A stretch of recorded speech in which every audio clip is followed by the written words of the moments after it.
Salut à tous les amis, très heureux de vous retrouver pour cette nouvelle vidéo du mois de novembre où on va analyser les matchs de Ligue 1 qui auront lieu pour ce premier week-end. Si vous aimez ces vidéos, mettez un maximum de pouces bleus et sachez les amis que sur Telegram, j'ai partagé un pronostic Ligue 1 en avance. C'est une très belle value, je pense que la cote a de fortes chances de chuter. Si vous voulez voir de quel pronostic il s'agit, vous avez le canal Telegram qui est disponible dans la description ou dans les commentaires. Donc les amis, dans cette vidéo-là, on va se projeter tout de suite sur les matchs de Ligue 1. Vendredi soir, on a le PSG, ça faisait un petit moment que le PSG n'avait pas joué le vendredi soir. Et là, on a un petit match sympathique PSG-Montpellier. Alors, le PSG qui a eu une bonne semaine de repos, du coup, et qui va enchaîner juste après ce match-là en Ligue des Champions avec le match retour du côté du Milan AC. Donc, il serait mieux pour le PSG de se mettre en confiance. Mais attention, on a une équipe de Montpellier qui vient justement de retrouver la confiance avec une solide victoire 3-0 au dernier match contre le Toulouse Football Club. Ça risque d'être un match, je pense, quand même à la portée du PSG. Maintenant, attention, Montpellier pourrait tenir, pourquoi pas, le match nul un long moment. Un petit match nul mi-temps pourrait arriver. Et en tout cas, Mbappé a retrouvé la forme. Il a fait parler de lui au dernier match et je pense que Mbappé pourrait encore une fois s'illustrer, se mettre en confiance avant le match retour du côté du Milan AC, du côté de San Siro. PSG plus Mbappé buteur, je vais rester sur du classique pour ce premier match, je pense que c'est plutôt prenable, cote à 1,63. Il devrait d'ailleurs y avoir une petite cote boostée sur ce match-là. Donc PSG gagne le match et Mbappé buteur, vous avez une cote à 1,63. Je vois bien un petit 2-0 du PSG qui pourrait l'emporter sans prendre de but, ça ne me surprendrait pas du tout. On va passer au match du samedi où il y a également il y a deux matchs très intéressants samedi. On va commencer avec le premier à 17h, Lorient contre Lens. Lorient qui a une très belle cote contre les Lensois qui eux aussi préparent le match retour en Ligue des Champions. Ça sera du côté du PSV. Donc attention, là les Lensois ils font quand même face à deux gros, même trois, parce qu'après il y aura Marseille. Mais en tout cas là il y a deux gros déplacements, donc il va falloir bien gérer du côté de Lorient et derrière se déplacer au PSV avec un maximum d'énergie possible. Donc attention, il y a peut-être un petit peu de turnover qui peut être effectué sur ce match-là. Ça me semble être un match piège. Lorient de l'autre côté ils ont perdu au dernier match 1-0, mais attention, c'est une équipe de Lorient que je trouve quand même intéressante. À domicile, c'est souvent des matchs animés. Ils n'ont perdu que un match sur les 5 derniers à domicile. Donc moi, je vois bien, pourquoi pas une petite surprise ici. Je vais vous proposer Lorient ou match nul. C'est coté à 2,15. En plus, les Lensois, voilà, ils ont aligné une belle série de non-défaites. Mais à un moment donné, je pense que ça va prendre fin. Soit ça sera ici, soit ça sera du côté du PSV. Mais à mon avis, ils repartiront pas de Lorient et du PSV avec la victoire. Ils risquent de lâcher quand même l'un des deux matchs. Donc voilà, Lorient ou nul coté à 2,15. Un but partout entre les deux équipes. C'est ce que je vous conseille pour ce match-là. Marseille contre Lille maintenant. Donc les Marseillais qui ont fait parler des deux, avec surtout qui ont fait parler de leurs supporters lors du dernier match qui a été reporté contre Lyon. Donc Marseille n'a pas joué depuis un petit moment. Lille de l'autre côté, je trouve que c'est une équipe vraiment pas mal du tout.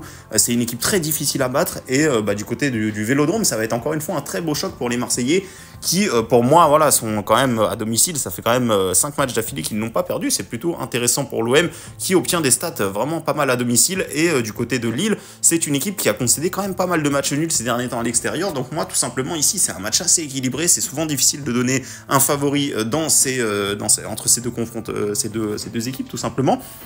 Moi, je vois bien un petit match nul, un but partout. Maintenant, je vous conseille de sécuriser avec l'OM, si ça tend quand même d'un côté. Je pense que Marseille est quand même en train de revenir sur une bonne période. Je vois bien, pourquoi pas, le HNB, donc le match nul remboursé 6 victoires de l'OM. Vous avez une cote à 1,93. Et je vois bien un but partout entre ces deux équipes qui sont finalement pas très loin l'une de l'autre, je trouve. Ensuite, on va passer au match du dimanche avec notre fameuse équipe de Lyon qui n'a toujours pas gagné. En championnat, tout simplement. Cherki qui sera toujours hors du groupe. Et le FC Metz, normalement, ça devrait être une équipe à la portée de l'Olympique Lyonnais, mais à chaque fois qu'on dit ça, on l'a vu lors de leur dernier match, du coup, contre Clermont, où ils avaient perdu à domicile. Attention quand même à cette équipe de Lyon qui est en grand danger, qui va vraiment être concernée par la relégation s'il ne se réveille pas très rapidement. Là, contre Metz, c'est clairement le match à gagner parce que Metz est le premier non relégable. Si jamais il y avait défaite de Lyon, je pense que c'est quasi sûr, Lyon va jouer le maintien. Moi, en tout cas, voilà, j'ai encore une fois du mal à me dire que Lyon va encore une fois perdre, surtout si là, il venait à perdre contre le FC Metz. C'est quand même, il n'y a pas de meilleure équipe, je pense, pour Lyon que d'affronter le FC Metz, qui plus est chez eux en plus. Mais voilà, ça reste quand même une équipe qui a énormément de pression, Olympique Lyonnais. Donc voilà, moi je vais vous conseiller tout simplement, allez, un petit match nul. Franchement, c'est difficile de prédire quelque chose sur ce match-là. Moi, je vois bien, allez, je vais vous conseiller quand même Metz ou nul parce que je trouve que la cote est quand même plutôt pas mal. Ils ont une cote à 2,15 pour le nul ou la victoire de Metz. Donc voilà, avec toute la pression qui tourne autour de ce club de Olympique Lyonnais. Alors l'effectif, bien sûr, est meilleur du côté de Lyon, donc c'est pour ça que les bookmakers les laissent favoris. Mais si vous regardez au niveau du classement, c'est Metz qui est meilleur, tout simplement. Ils sont devant Lyon, ils ont inscrit plus de buts, ils ont pris moins de buts. Donc voilà, il y a les stats et il y a aussi les joueurs sur le terrain. Voilà, donc je vais pas m'attarder trop sur ce match-là. Metz ou nul côté à 2,15 pour ceux qui veulent y aller et un petit but partout entre ces deux formations. Nantes contre Reims, maintenant une équipe de Reims qui est surprenante, qui est d'ailleurs favori du côté du FC Nantes. Alors attention, moi je vois bien quand même Nantes faire un gros coup là. C'est vrai qu'ils ont perdu 4-0 au dernier match contre Lens, mais juste avant il y a eu quand même des bons matchs de la part du FC Nantes qui obtient des résultats intéressants à domicile en plus de ça. Reims de l'autre côté, c'est une équipe qui joue bien au foot, effectivement, mais là je trouve que Nantes revient vraiment très bien. Donc j'ai plutôt envie de faire confiance à ces Nantais qui ont vraiment une cote plutôt pas mal à domicile. C'est une équipe de Nantes qui n'a rien à voir avec le Nantes de la saison passée, en tout cas de ce que j'ai vu cette saison, ça va beaucoup mieux et je les vois capables de s'imposer contre Reims. Ça sera pas facile, ça va être très difficile, hein, vous le voyez au niveau de la cote. Nantes démarre ce match outsider, en tout cas à l'heure où je tourne cette vidéo, et je vais vous conseiller tout simplement Nantes rembourser 6 matchs nuls, ça vous fait une cote à 1,87. Je vois bien un petit 2 buts à 1 pour les Nantais. Je pense que Reims peut mettre un petit but, mais j'ai du mal à les voir partir de là-bas avec la victoire, tout simplement. Strasbourg contre Clermont, Strasbourg qui a fait un bon match lors de leur déplacement à Rennes, puisqu'ils sont repartis de là-bas avec le match nul, malgré qu'ils ont été dominés, qu'ils ont été menés un long moment dans le match, et ils ont quand même su revenir dans les 10 dernières minutes, et je pense que c'est plutôt bon pour la confiance. Il faudrait confirmer ça avec la réception de Clermont, et surtout une victoire contre Clermont, qui est un adversaire largement à leur portée. Strasbourg a une cote plutôt pas mal d'ailleurs, franchement 2,30 c'est plutôt intéressant je trouve, et Clermont qui est un peu en difficulté, c'est un peu comme Lyon. Alors c'est pas vraiment comme Lyon, j'ai envie de vous dire, parce que voilà, Clermont c'est un peu logique qu'ils se trouvent là, alors que Lyon c'est pas du tout logique. Il y a très peu de gens qui les voyaient aussi bas au début de la saison, et voilà, en tout cas moi je pense que Strasbourg, si je me fie au dernier match qu'ils ont fait, franchement je pense qu'ils sont en train de retrouver quelque chose. Alors certes, juste avant ils avaient quand même enchaîné pas mal de défaites, mais pour ceux qui ont vu le match contre Rennes, c'est une équipe de Strasbourg qui a un petit peu changé son style de jeu, et qui pourrait repartir pourquoi pas sur une mode série. Donc Strasbourg remboursé 6 nuls, ça vous fait une cote à 1,61, et je vois les Strasbourgeois l'emporter pourquoi pas 1-0, une belle victoire sans prendre de but. On sait que clairement c'est pas leur fort de planter des buts cette saison, ils n'ont pas une bonne attaque, et Strasbourg pourrait en profiter pour signer pourquoi pas un clean sheet. Toulouse contre Le Havre maintenant. Alors Toulouse qui perd pas mal de points, ils jouent quand même la Ligue Europa, c'est normal. L'avantage cette semaine pour eux, c'est qu'il n'y a pas eu de Ligue Europa, donc les Toulousains ont eu vraiment une bonne semaine. Ça faisait un petit moment qu'ils n'avaient pas eu une bonne semaine de repos pour préparer un match face à un promu, Le Havre, qui fait un bon début de saison, j'ai envie de vous dire. À partir du moment où une équipe qui est promue et qui n'est pas dans les zones rouges, c'est quand même un bon début de saison. Et Toulouse, de l'autre côté, c'est un peu compliqué pour eux, mais voilà, il y a la Ligue Europa qui prend de la fatigue. Cette semaine, ils n'ont pas eu de Ligue Europa, donc moi j'ai vraiment envie d'aller sur Toulouse ici. Ils ont une cote supérieure à 2. Je pense que ça vaut le coup de les prendre. Toulouse, moi je vois bien, pourquoi pas un match offensif, hein. Un petit 2 buts à 1 pour Toulouse ou un petit 3 buts à 1. Voilà, je pense que les Havrais, il y a quand même des attaquants pas mal du côté du Havre, donc je serais pas surpris qu'ils marquent un petit but. Mais Toulouse, avec la bonne semaine de repos devant leur public, je pense que ça devrait faire le taf. Dans cette vidéo là, je vous conseille de sécuriser avec le match nul. Toulouse remboursé 6 nuls, c'est coté à 1,48. Monaco contre Brest maintenant, une équipe de Brest qui a joué contre le PSG au dernier match, qui a fait une belle remontée puisqu'ils étaient quand même menés 2-0, ils ont réussi à revenir à 2 buts partout, et dans les arrêts de jeu, quasiment dans les arrêts de jeu, Mbappé qui rate son penalty mais qui tout de suite après marque, donc franchement Mbappé qui a d'ailleurs bien calmé le stade brestois sur ce match-là. Mais en tout cas, voilà, c'est une belle réaction de la part de Brest qui a fait quand même, qui a montré quand même qu'ils étaient capables d'embêter des grosses équipes. Une équipe de Brest qui a fait plutôt un bon début de saison, qui est quand même 6e du classement. De l'autre côté, Monaco a déçu au dernier match, ils ont perdu 2-0 du côté de Lille. Mais voilà, pour moi, Monaco, si je compare sur les 11 journées que j'ai vues, c'est clairement une des équipes qui m'a le plus impressionné. Alors voilà, pour moi, il ne faut pas vraiment se fier au dernier match où contre Lille, c'était un peu compliqué. Lille qui est une équipe très solide chez eux.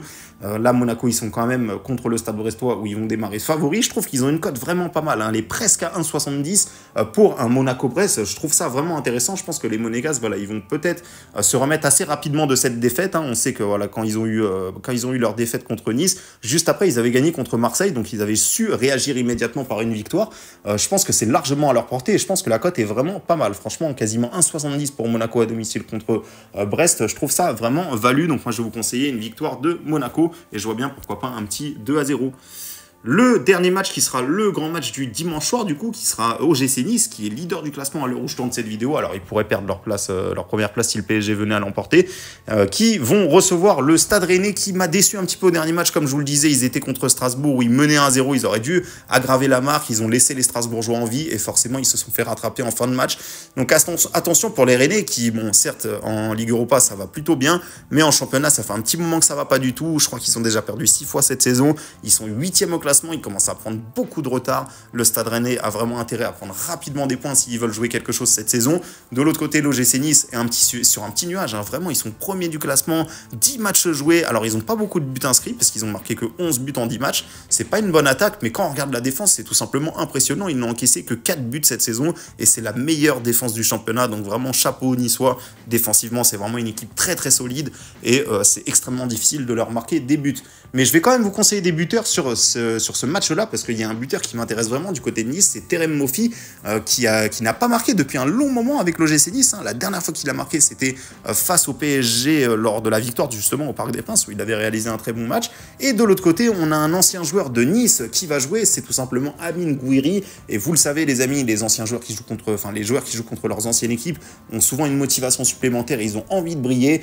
Donc voilà, pour moi, Moffi n'a pas marqué depuis un long moment. Ici, je pense qu'il aura clairement à cœur de s'illustrer ici. Et Gouiri contre son ancien club, qui plus est dans son ancien stade, je pense qu'il y aura de la motivation. Moffi ou Gouiri, ça vous fait une cote supérieure à 2. Je trouve que c'est vraiment intéressant. Et après, pour l'issue du match, franchement, je vois bien un match assez équilibré. Pourquoi pas un petit match nul, un but partout. Je pense pas que ça serait un match animé parce que Nice est vraiment très très fort en défense. Mais le Stade Rennais a quand même des bons joueurs offensifs, donc il pourrait planter un petit but. Mais je m'attends quand même relativement à un match assez fermé. En tout cas, c'est le cas depuis le début de la saison avec les Niçois. Donc voilà les amis, on a analysé ces matchs de Ligue 1 qui auront lieu ce week-end. Si vous souhaitez voir mes pronostics personnels, n'oubliez pas, j'en partage régulièrement sur le canal Telegram. Donc vous avez le lien dans la description ou dans les commentaires. D'ailleurs, vous allez pouvoir suivre notre bilan également du mois d'octobre qui va pas tarder à sortir. Donc voilà les amis, si vous souhaitez davantage de contenu, n'hésitez pas à me rejoindre sur mon canal Telegram, lien en description ou dans les commentaires. Je vous remercie à tous les amis et je vous dis à bientôt pour une prochaine vidéo.